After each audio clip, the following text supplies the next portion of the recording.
کہ 28 سپٹمبر کو میلاد النبی بھی آ رہا ہے اور گنیش کا جلوس بھی آ رہا ہے. تو میں آپ تمام سے، شہریان حیدرآباد سے، تلنگانہ کی عوام سے یہ اپیل کر رہا ہوں کہ ہمارے شہر کے اور ریاست تلنگانہ کے امن کو مضبوط رکھیے.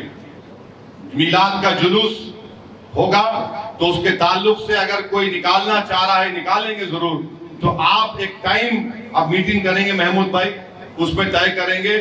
بہرحال کوشش یہ ہونا کہ امن سے اس دن گزر جائے. اگر امن بگڑے گا تو سب سے زیادہ نقصان غریب کو ہوتا، چاہے اس کا مذہب کچھ بھی ہو.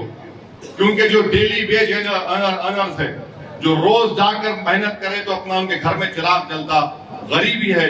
ہمارے شہر کا امن بہت ضروری ہے، تلنگانہ کا امن ضروری ہے. ایسے لوگ ہیں شر پسند عناصر جو موقع کی طاق میں ہیں، مگر ہم بھی ان کی طاق میں لگے ہوئے ہیں.